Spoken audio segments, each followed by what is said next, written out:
నీకొక విషయం తెలుసా? నాది చాలా లక్కీ హ్యాండ్. ఎంచక్కా నువ్వు నీ కవితల్ని నరేట్ చేస్తుంటే నేను వాటిని టైప్ చేసి పెడతాను. అప్పుడు చూడు, నువ్వు పెద్ద కవి అయిపోతావు.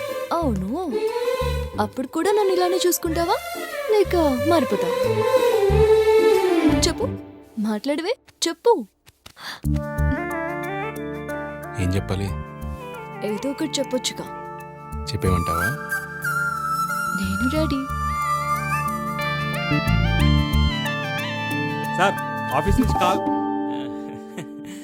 మళ్ళీ వస్తానండి.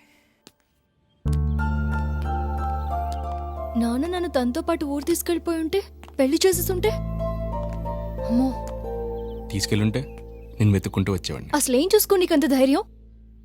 దానికి ధైర్యం ఎందుకు? అసలు ధైర్యం అంటే ఏంటో తెలుసా? కళ్ళ ముందు ఒక మనిషి ప్రాణాలు తీస్తుంటే డైరెక్ట్గా చూడాల్సి వస్తుంది చూడు, దాన్ని ధైర్యం అంటారు.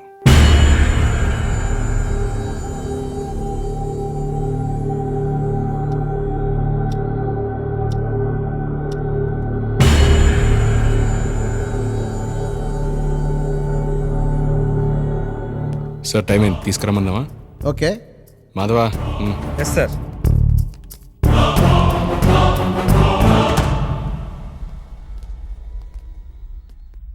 చార్లీ, టైం అయింది, రెడీ అయితే వెళ్దాం.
చార్లీ, అరే నువ్వు నీళ్ళు ఎక్కడండి?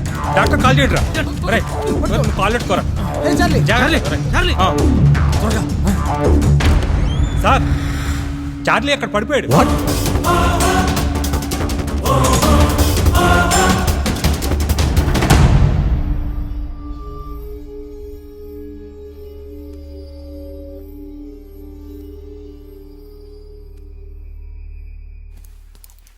మత్తులో ఉన్నాడు, ఏదో డ్రగ్ తీసుకున్నట్టున్నాడు.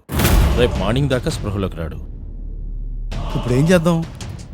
ఉరి పోస్ట్పోన్ చేద్దాం సార్. వీడి సంగతి నేను చూస్తాను.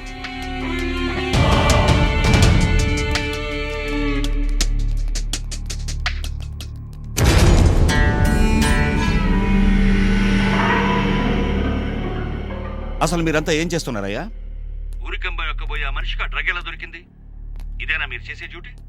ఇది చాలా పెద్ద పొరపాటు. ఈ విషయం మీడియా వాళ్ళకి తెలిస్తే చాలా పెద్ద ప్రాబ్లం అవుతుంది. జాగ్రత్తగా డీల్ చేయి. Okay sir.